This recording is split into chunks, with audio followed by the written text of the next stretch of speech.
تو این برنامه می‌خوایم به صورت کوتاهی به موضوع خاورمیانه و علت اینکه همیشه چرا در جنگ و درگیری و نفاق هست بپردازیم. پس با من همراه باشید.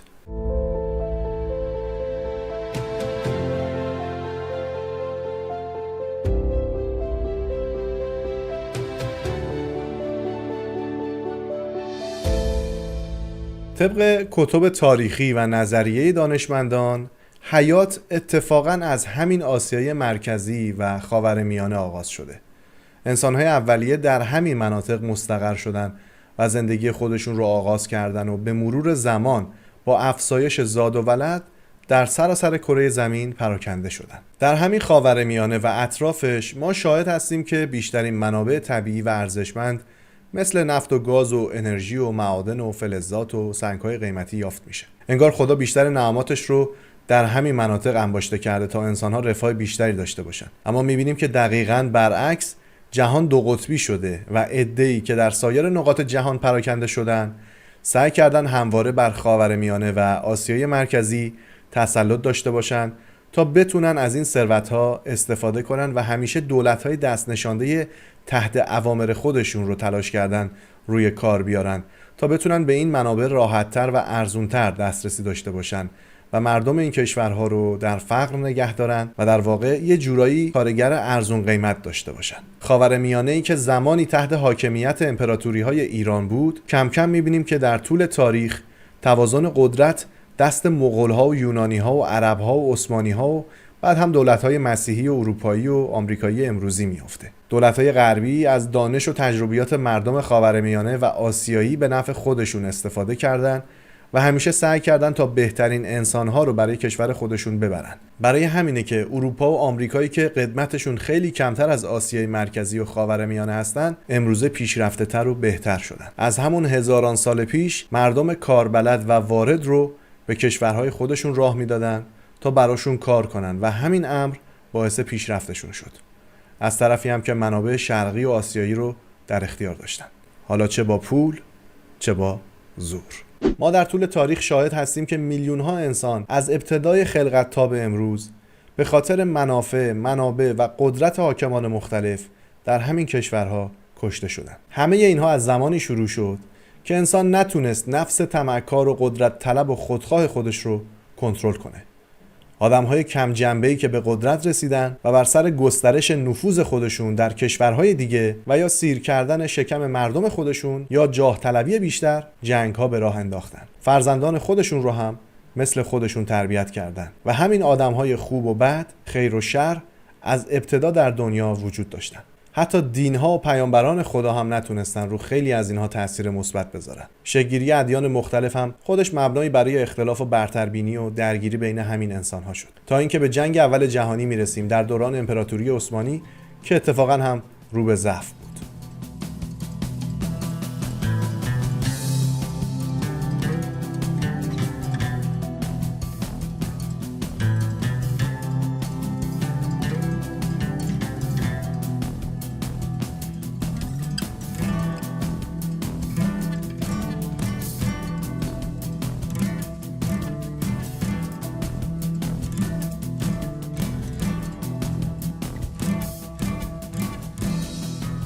در سال 1916 قراردادی سری بین دو دیپلمات اروپایی مرزهایی بر روی نقشه خاورمیانه کشید که تا همین امروز هم رو نقشه هستن و اسباب درگیری و اختلافن. توی این ویدیو می‌خوایم ببینیم قرارداد سایکس پیکو چی بود و این دو نفر که مذاکره کننده ها و توافق کننده های اصلیش بودن کی بودن و از کجا آمدن.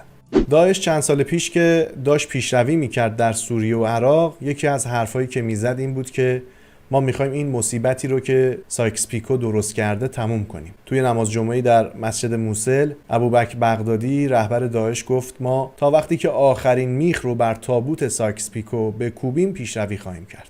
یعنی بعد از 100 سال همچنان اسم سایکس پیکو در منطقه شناخته شده است و معمولا هم در جهان عرب منفوره و خیلیا میگن آروم نشدن خاورمیانه یه بخشیش زیر سر همین قرارداد و پیمان سایکس پیکوه. یک قرارداد سری بین فرانسه و بریتانیا و البته با حضور غیر مستقیم روسیه برای اینکه تصمیم بگیرن وقتی جنگ جهانی اول تموم شد، امپراتوری عثمانی که بساطش جمع شد، ماها که قدرت‌های پیروز این جنگ هستیم، این سرزمین‌هایی رو که از عثمانی باقی میمونه رو چطوری تقسیم کنیم. چه سرزمین‌هایی؟ همینایی که ما امروز به اسم کشورهای عراق و اردن و عربستان و لبنان و فلسطین و اسرائیل میشناسیم. همه اینها جزء امپراتوری عثمانی بودند 100 سال پیش. امپراتوری عثمانی در ابتدای قرن 20 دیگه اون امپراتوری قدرتمند قرن‌های قبل نبود. در اروپا و شمال آفریقا خیلی از این مرزهایی که داشت رو از دست داده بود و توی خود حکومت هم مشکل داشت. با حکومت‌های محلی هم که مشکل کم نداشت. قبل از آغاز جنگ اول جهانی بین دولتمردان بریتانیایی یک کسانی بودن که میخواستن عثمانی رو از این وسط بردارن. یکیشون که سفرم زیاد کرده بود به عثمانی و شناختم خیلی زیاد از منطقه داشت، یک آقایی بود به نام سایکس که با لورنس هم همکاری میکرد. اینها با اعرابی کار میکردن که توی امپراتوری عثمانی ولایاتی رو داشتن و بخش بزرگی از جمعیت امپراتوری عثمانی هم بودن و سعی میکردن اونها رو تحریک کنن و حمایتشون کنن که اینها دولت عثمانی رو از بین ببرن. برای اینکه تشویقشون کنن میگفتن که شما حکومت عربی درست کنید. اگه نمیخواید این همه عرب ها جمع بشید و حکومت عربی درست کنید، ما پول میدیم، امکانات میدیم، شما شورش کنید. ترکا که رفتن، ما یه حکومت عربی بزرگ درست میکنیم و شما هم میشید یک کشور عربی بزرگ.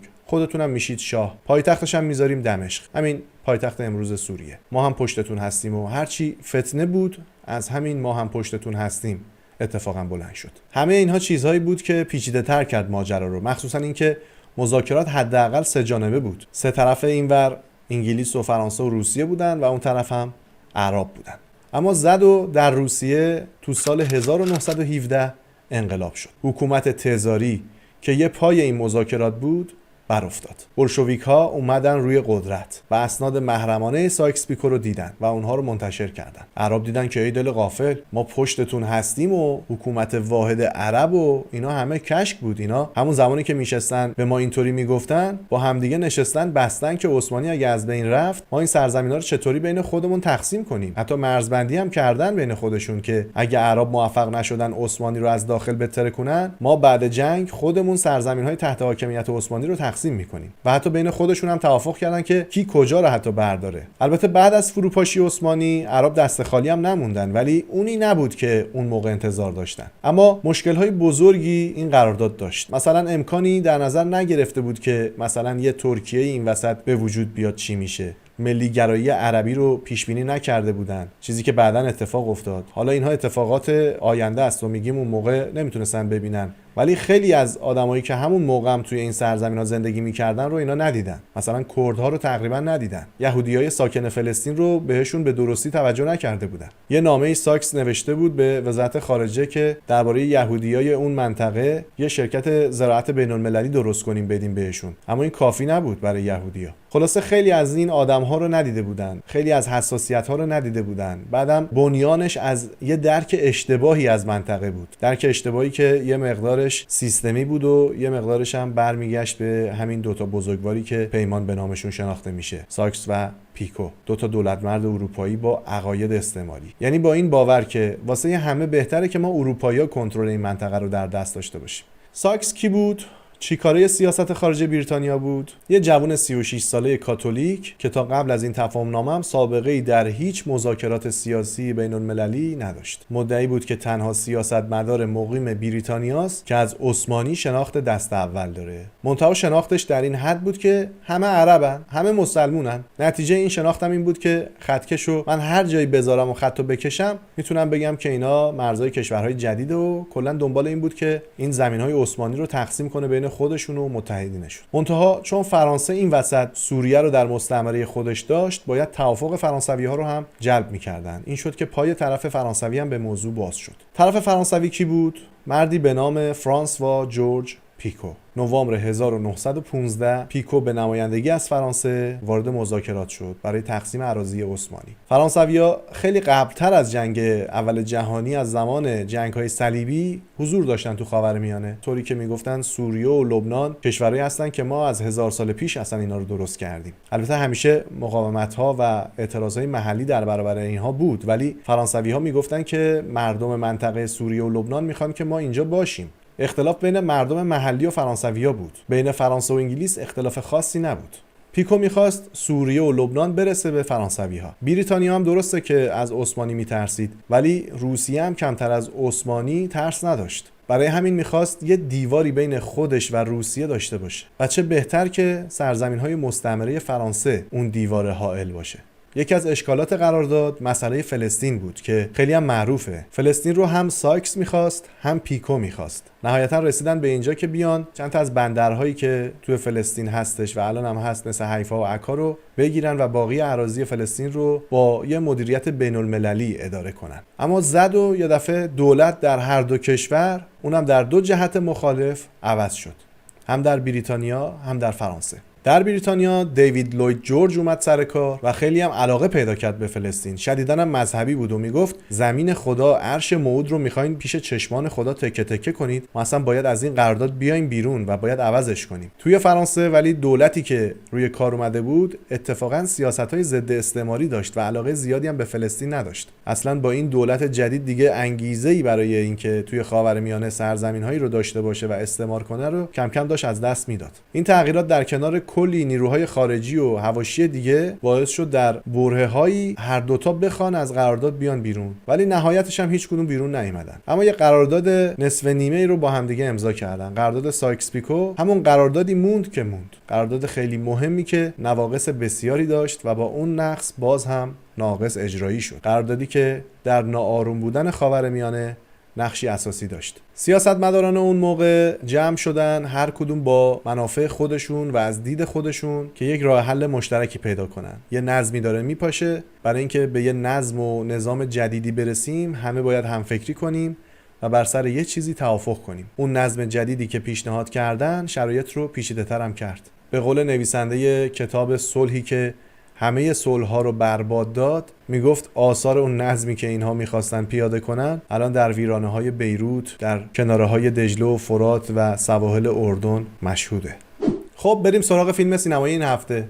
فیلم این هفته با بازی بن افلک رو ببینیم. این فیلم رو میخوام بهتون معرفی کنم، حتما بعد از این برنامه تماشا کنید.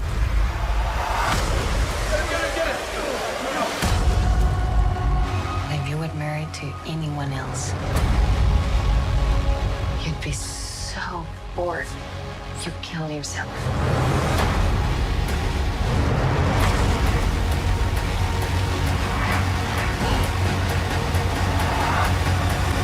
فیلم بعدی که میتونم بهتون پیشنهاد بدم فیلم قدیمی و زیبایی هست که ممکنه خیلیاتون هم دیده باشید. فیلم شجاع با بازی مل گیبسون که پیشنهاد میکنم حتما این فیلم زیبا رو هم ببینید و از دستش ندید.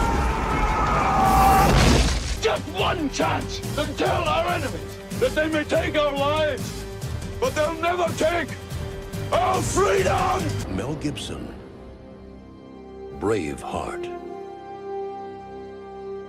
همتون رو به خدای بزرگ میسپارم تا یه برنامه دیگه لایک کنید، برام کامنت بذارید و بگید که دوست دارین در مورد چه چیزی صحبت بشه تو برنامه آینده و اینکه اگر این برنامه هم مفید بود با دوستان خودتون به اشتراک بگذارید. تا یه برنامه دیگه بدرود، خدا نگهدار.